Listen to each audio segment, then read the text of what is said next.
palace and sort of way. And after 6 years of practice, he stopped practices and meditated on and examined the self. See, the Buddhist truth has to be subjectively cognized truth. Okay, impermanence you can see everywhere. See, animals, the people, and the trees, the grasses, the rivers, everything is manifesting this flow and change. Okay, you can see it very easily out in outside world. But knowing impermanence, constant change in the external world is not Buddhism. Okay, it's not the objective truth we are talking. See, this truth has to be discovered in ourselves. That's the whole purpose of self-examination. See, so in Buddhist meditation, people don't look around like this, just half eyes half closed, and you focus on yourself. See, what am I? So this is the truth. Okay, impermanence is the truth. We have to discover within the context of ourselves. Okay, here now he clearly understood the absolute number. See, so this impermanence. See, this is one word described what happened to him when he attained enlightenment. See, so this is the second concept. Then his direction was totally turned around like this. See, now he recognized this. He realized it's stupid to be attached to these values. See, inevitably he have frictions. The more attachment he had, the more frictions he had to have. See? So he recognized. Now, being overwhelmed by this Dharma, being permeated by it, now he became one with it, started to go along with it. See? Here, going against it. See? So toward the truth of impermanence, we could take two approaches. One is going against it. The other one is going along with it. See? Tremendous difference. See? All of us initially, like Shakyamuni, see? We are living this way. See? We are ignorant about Dharma. See? But awakening means gaining insight, wisdom. See? And now, see? Then his life becomes, so it's called selflessness. See? These three concepts. See? Age 1 to 35, this one word can characterize this whole process. This one word can show what happened to Shakyamuni, see? And after his life, see? 35 to 90, his life can be explained with this concept. So the Buddhism was originally very simple teaching. Okay? Simple three concepts. Shakyamuni was constantly talking about these three concepts in the initial context. See? Because these concepts are the basic characteristics of Buddhism. See? Very simple. And another reason I say Buddhism is very simple is that Shakyamuni said, I talk about only two things, he said, always said, I talk about only two things, suffering and elimination of suffering. That's the only thing I talk about. Two things, suffering and elimination of suffering. Isn't that what this means? What is sickness? So Shakyamuni said, I talk about only two things, sickness and cure. See? Sickness and cure. So what is sickness here? This is the sickness, suffering. Then what is cure? Insight into impermanence. See? And this is what is cured condition. See? Buddhism is, many scholars say Buddhism is very practical, and no different from medicine, they say. See? Actually, Shakyamuni himself said, I'm a physician. See? Physician. Talk about the sickness and elimination of sickness. So Buddhism was very simple in the original context. But now we have so many complicated theories, and sometimes we don't know what Buddhism is all about, confused by so many teachings. See? But I believe that if the teaching is authentic, the Buddhist certain teaching is authentic, it must be based upon this framework, must fit into this framework. if one so-called Buddhist teaching does not fit into this basic framework, I don't think it is authentic Buddhism. See? Shakyamuni, Buddhism is basically based upon Shakyamuni's experience, and he talked about Buddhist teaching, his teaching in a very simple way, with these three concepts. So all authentic Buddhist teaching should be patterned after this. Okay?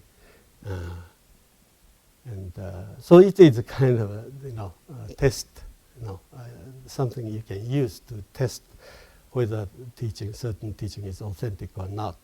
And I believe that today we're talking about Shinran's teaching. Okay? I believe Shinran's teaching can be fully explained in this context. If Shinran's teaching doesn't fit into this pattern, Shinran's teaching is not Buddhism. Okay? I think that's very important. Okay? Of course, Shinran does not use, as I said earlier, Shinran does not use these concepts, impermanence or selflessness. He seldom uses these concepts, but Shinran has other, so-called Pure Land concepts. See, Amida Buddha, or Pure Land, or Nembutsu. But all these ideas fit in this. For example, Amida, as you have studied, Amida stands for what? Dharma. Dharma, huh? That's what I mean. This something our absolute, you cannot go against it. Something that challenges you. Something that encompasses you or embraces you. That's what Dharma is. But Shinran uses a different terminology. But see, all his terminology describe the same ideas, basic ideas Shakyamuni taught. Let us review how Shakyamuni renounced the traditional practices. Okay? Shakyamuni spent 6 years in studying and practicing the traditional religion. He engaged in various practices such as yoga meditation. When he practiced yoga meditation, he attained the highest level of samadhi or trance. See, he studied under a couple of meditation masters, and legend tells us that Shakyamuni became a better meditator than his teachers. See, reached the highest level of samadhi or trance. But Shakyamuni still had doubt. See, is this the ultimate thing to be realized? And he thought that he was still in the sphere of delusion. See? And so there was still deep self-love at the basis of his practices. I think this is a very important part of self-examination. See? Usually we see the self-love in our secular values. See? To be rich and famous, we say, oh, that's shallow. See, that's meaningless to be attached to the, to be fame and wealth. See, it has higher values. So it's easy for us to see the kind of secular self-love. But in Buddhism, see, it's very important to discover our religious self-love. See, sometimes we don't doubt it. We deny secular values. We deny the secular self-love, and we move to religion, and we take religion for granted. But don't you think there's a deep love in religion too? We could bring in the same deep self-love in religion. See, sometimes religious self-love is worse than secular self-love because it's disguising to be good people. See? But anyway, I think in Buddhism, particularly in Shakyamuni, we see this doubt of the validities of these religious practices, because he detected deep religious self-love at the basis of the religious practices he was performing. few people doubted that, see, yogic meditation, see, but Shakyamuni doubted. I master these techniques for meditation. People admire my attainment. See, attained the highest level of yogic meditation, but Shakyamuni examined the self and still, see, I'm doing this all for my self-love. See, I just want to be happy. I am just seeking my individual happiness. That's why. So he kind of, see, detected this. I think it's a very important part of Buddhist self-examination. Probably that's the most important thing we have to discover in our Buddhist meditation. Okay? When I talk about Shinran, that's the very important part of self-examination. See? Shinran was so great and different from other teachers because he detected this religious, see, Buddhist self-love. See? That is a very important point. But anyway, he thought it was impossible for him to attain liberation through the practices that were based upon religious self-love, and he abandoned it. And when he abandoned those practices, his co-practitioners criticized him and laughed at him. See? Then Shakyamuni sat under a tree and had the serious self-examination. They examined the entirety of the self. See? Ancient Indians believed that they had the Atman, pure good self. See? Religious kind of entity, substance, soul. They all believed in it. But Shakyamuni really examined, do I have Atman, so-called good and pure religious self? See? That was the content of his examination. And eventually he came to the conclusion, it's wrong to think that I have that kind of good and pure religious substance in me. See, it's kind of revolutionary thing. See, he experienced. That was something unimaginable within the context of Brahmanism or Hinduism. He challenged the whole basis of the religious tradition.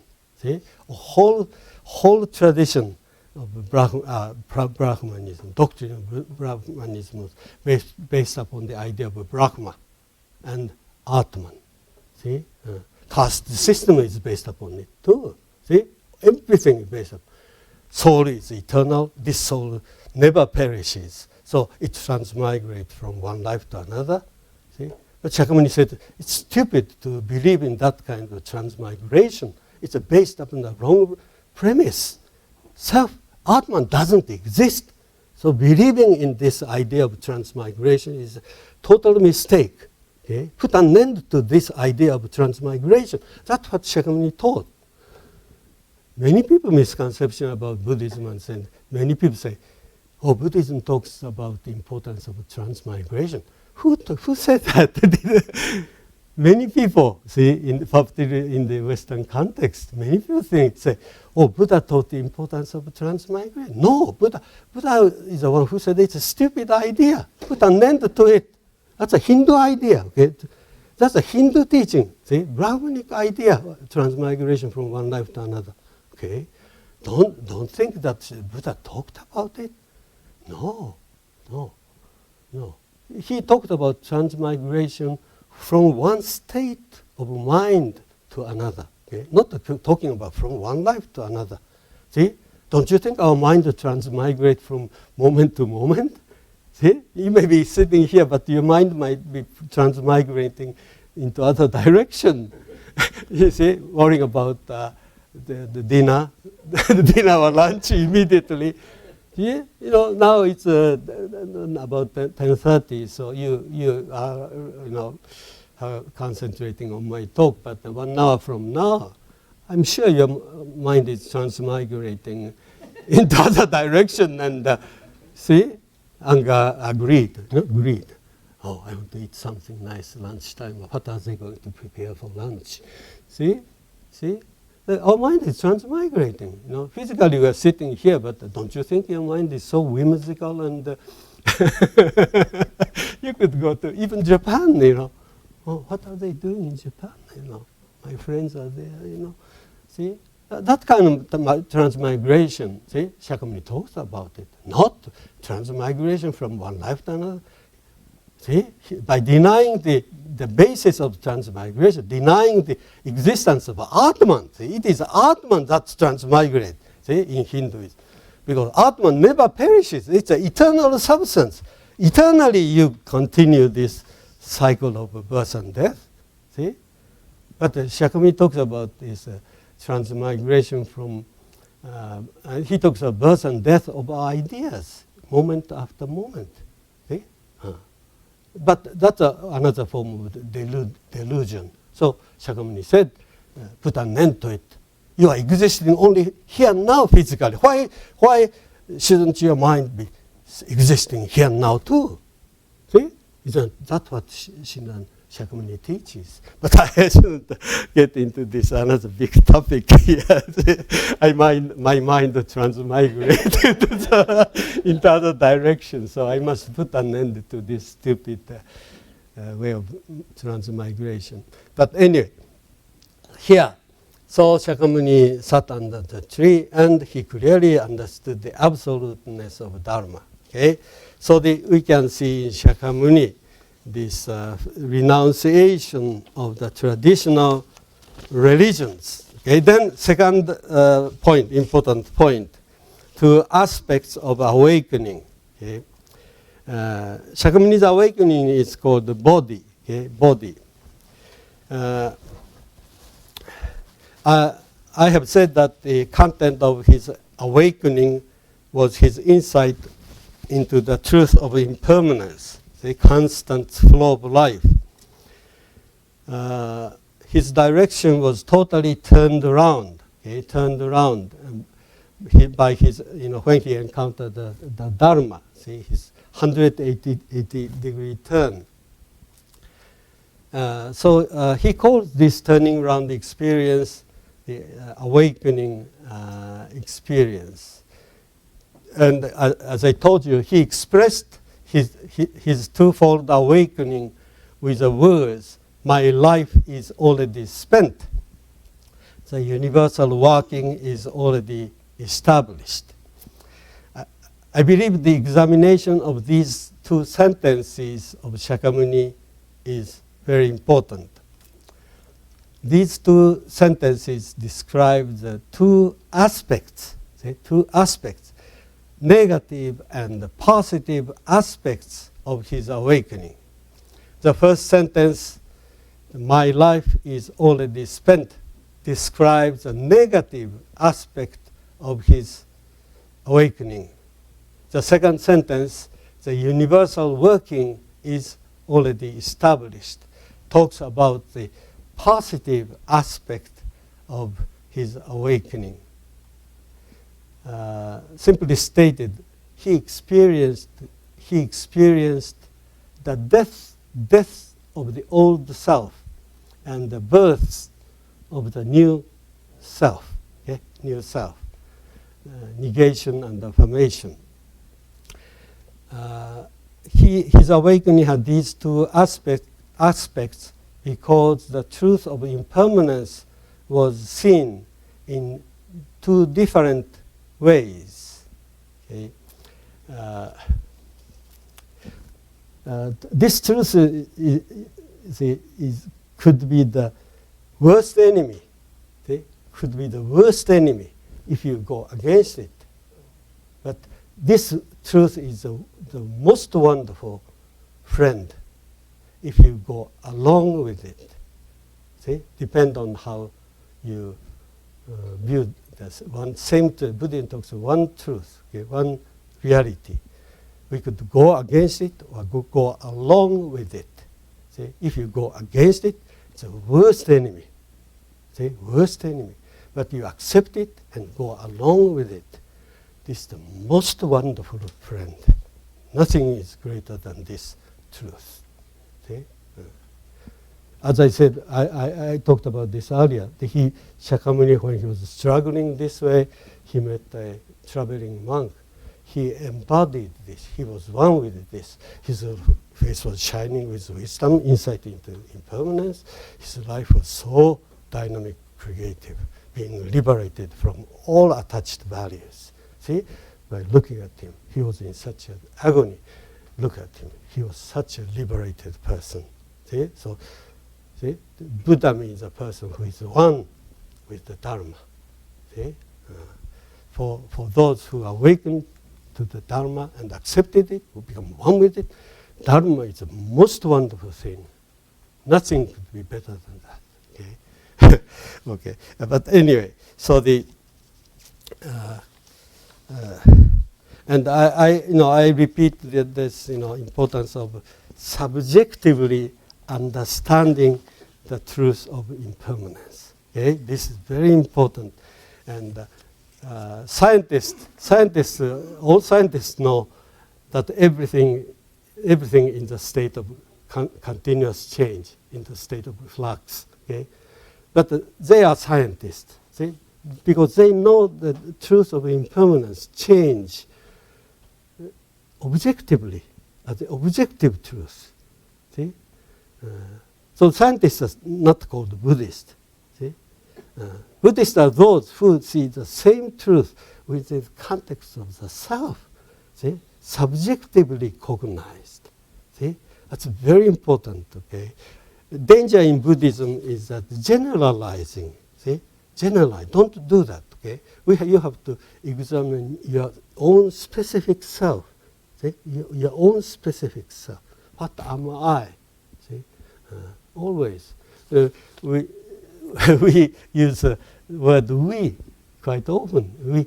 We as a Buddhist, what we as a Buddhist should do, or something like that. See, don't use the words "we." See, everything should be in the first person singular form. See, Buddhism. The question is, what am I? The specific of mind. Answer is very specific. I am such and such. See, such and such. Shakyamuni answered this question, what am I? He said, I am impermanent. See, I am impermanent. He doesn't generally say, oh, truth is impermanent or something like that. See? My body, when he said my body, see? My body is impermanent. My mind is impermanent. See? That's how he examined himself. My body and my mind are impermanent. Same way, Shinran is very subjective. See? Always use the word I. I am an evil person. I am an ignorant person. This is Shinran's answer to the question, what am I? Okay? When he really understood this question and answered, I am evil, I am ignorant, that, see, he was kind of liberated. See? Without understanding Dharma, he couldn't understand what he was. See? But our teachers expressed the answer to the question, what am I? Answer is naturally in the first person singular. I am such and such. See? We generate too much in academic situations. See? We just learn about the Dharma. See? Objectively, objective Dharma. That does not liberate us unless it's become really subjectively cognized truth. Okay? So I kind of re-emphasize the importance of understanding the Dharma within the context of our specific self. So when he recognized this absoluteness of the impermanence, he said, I am impermanent. See? So that means the truth negated the self to which he was attached. See? Dharma shattered the pride he could maintain. The pride that he could maintain something pure and good. Dharma made him see the futility of the attachment to the fixed values. See, that happened to him. See, people, before awakening, he cherished all kinds of his ideas, thoughts, and viewpoints. But now he came to understand the futility of being attached to those fixed values. See, so the first aspect of his awakening is negative. See, he was humbled. See, humbled. I think it's a very important aspect of his awakening. This aspect is not often emphasized by people. See, people say, "Oh, Shakyamuni attained enlightenment. He gained wisdom." See, so just talk about positive aspect. But I'm sure he realized how stupid he was, how ignorant he was. See, whatever he cherished was challenged and destroyed by Dharma. See, it was a humbling experience. See, so the word enlightenment is not a good word to use here. So I often use the words like endarkenment, see, opposite of enlightenment. He was first endarkened, see? Then he was enlightened. But without having this kind of cherished self being humbled or negated, the positive aspect of his awakening experience couldn't be realized. Okay? So it was a kind of sad and humbling experience, but at the same time, see, it's a positive experience. And let me talk about that aspect. See? So he said the universal working is already established. So now he realized the truth of impermanence was actually the kind of flow of life, dynamic flow of life. See? And very creative flow of life. So Shakyamuni realized that all things, all existing things, not only animate things, but also inanimate things were alive. See? All existing things were manifesting the newness and the freshness of life. They were all, now he realized, all existing things are the fellow participants in the universal flow of life. See? So now, see, this terrible truth turned into something wonderful. See? The whole universe, everything exists in the world are alive. See? Newness of life, freshness of life there. See? This world is a creative world. See? And all the existing things in it are the creative elements of the creative world. See? He saw himself as part of this, see? Dynamic reality. So now he became kind of participant in this creative flow of life. Now truth of impermanence. That was a terrible truth before, but now turned into such a creative truth. See? And now identifying himself with this creative flow of life, see? That means that Shakyamuni became nothing but a seeker and a learner. He was no longer attached to any old fixed ideas. See? He saw the futility of being attached to all these fixed values. See? Now being liberated from it. Every day is a new day. See? Fresh day. And he kept on seeking and learning. So becoming a Buddha means becoming a perfect seeker, student. Okay? They be totally liberated from all kind of attached values. See, so anyway, that's the positive aspect. So he said the universal working, see, working is established. That means, see, this Dharma. Dharma is a reality, the only reality, creative reality here, and I'm not part of it. No way I shouldn't be attached to all the values. See, just becoming one, 100% one with this present dynamic creative moments. See, that's what becoming Buddha means.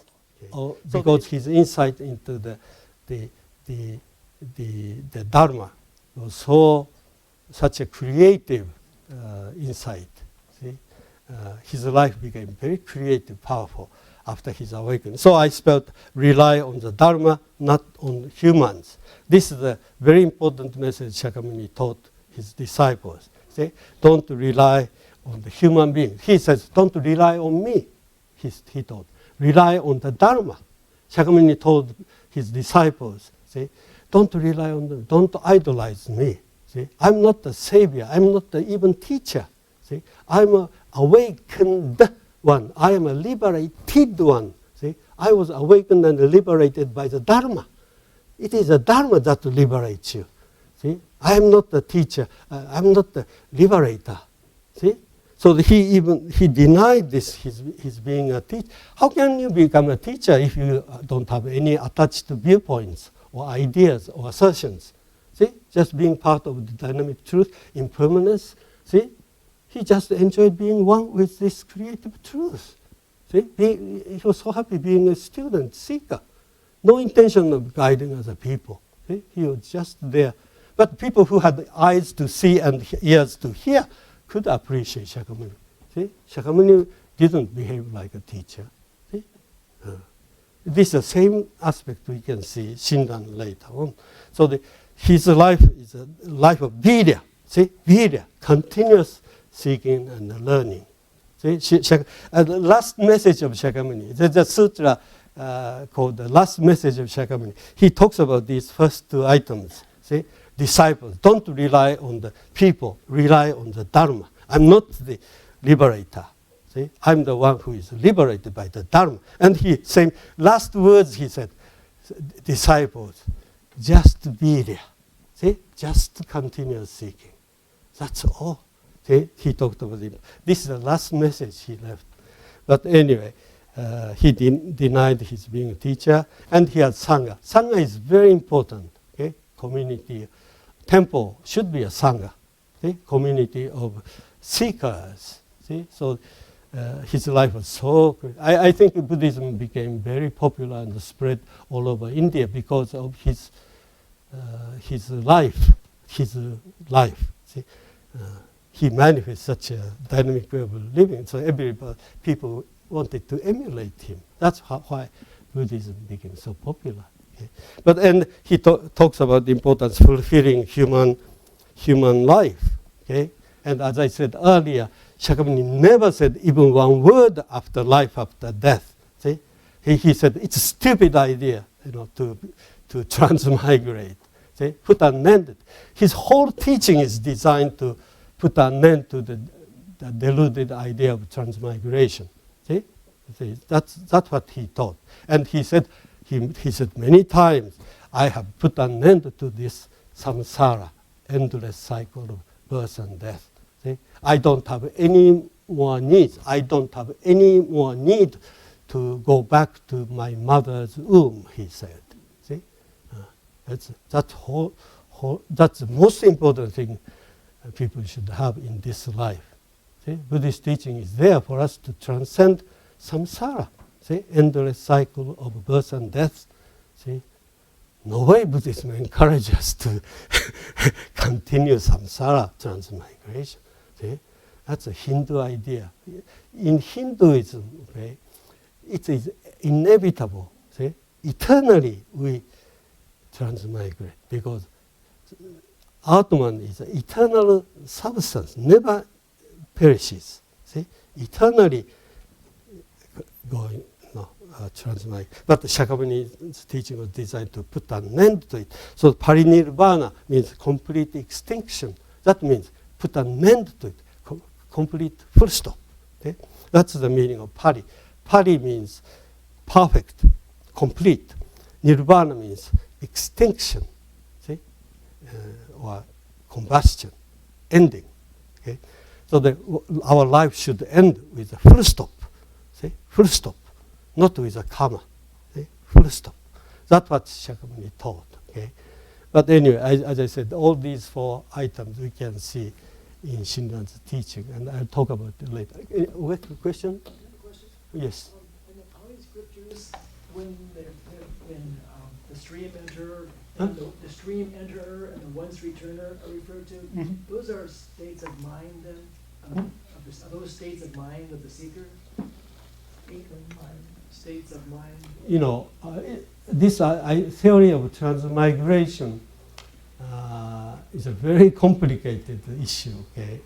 And because it requires a lot of discussion, but I can tell you, okay? When Shakyamuni alive, okay, Shakyamuni denied the existence of Atman. So he taught to put an end to this endless cycle. But see, Shakyamuni's idea was so new, okay, and kind of revolutionary. But Indians, ancient Indians always had Brahmanism. Okay? Hinduism was the more like a national religion. Okay? Buddhism was a kind of rebel, then became very popular. And purity of Buddhism maintained while Shakyamuni was alive. But as soon as Shakyamuni died, see, Shakyamuni's disciples started reincorporate these Hindu ideas into Buddhism. See? But so they started to talk about this reincarnation, see, in Buddhist context. Then how did they do it? See, they could not talk about the Atman because Shakyamuni clearly denied the Atman. So they could not say Atman transmigrate from one life to another. So they couldn't use the Atman for the basis of the transmigration. Then they started to use the idea of karma. See, karma. Even if we die, karma remains. See, and it is these karmas that transmigrate from one life to another. See, that's called the teaching. That's the teaching of Hinayana Buddhism. Okay? The schema of stages you mentioned that belong to the Hinayana Buddhism. See, Hinayana Buddhists made a whole schema of Buddhist practices and stages. Yeah? Stream winner, once returner, never returner, and the fourth stage is the stage of Arhat, highest level. They talk about this once returner. You come back to this life one more time. See, that's the idea. See, so the Hinayana people started to talk about reincarnation or transmigration.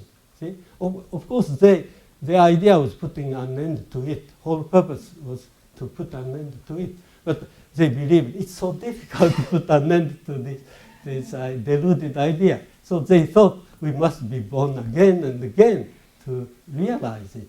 See, that's a very Hindu idea. Okay? So that please remember, before Buddhism was born in India, Hinduism, see, or Brahmanism was the basis. See? So the Indians always try to pull this Buddhist idea teachings back into the original Hindu context. See, that happened. So we see in many Buddhist literatures emphasis on this transmigration. See, but the important thing is we should learn what Shakyamuni taught. See, but many scholars tell us, see, people use the idea of karma. See, we don't have a self, Atman, but karma remains even if we die. See? So it is these karmas that transmigrate. That's how we incorporated the doctrine of reincarnation or migration. See? But if Shakyamuni were alive, he could have criticized that kind of idea. See? Because that's the Hindu idea, basically. Okay? Okay? It's a very complicated issue. Okay. Oh, okay. Hi. Yeah. Yeah. Self-love. Yeah. That's so-called the pure good self. Okay. Religious self. Which is really not. Christians, Christians talk about soul, and Buddhism challenges, whatever is fixed or considered permanent. But we talk about these Hindu ideas, Atma or Christian idea of soul. But don't we have the same self-love? See, many people in this country say, "I'm a Buddhist." See? The implication is, "I'm a Buddhist, so I'm better than Christians." See, that's kind of idea.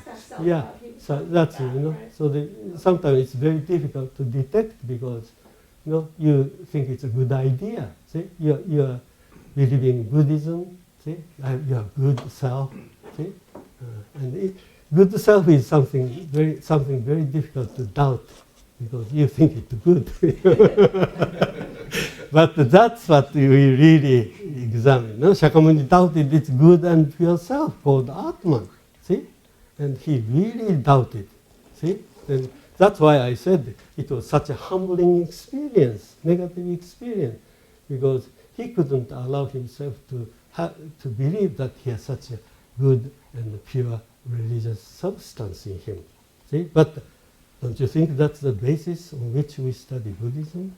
See, so the Shinran, people like Shinran really examined, in Japan, I don't see any difference in Shinran as far as the deep self-examination is concerned. See, depth of self-examination in Shakyamuni and that in Shinran seem very much similar.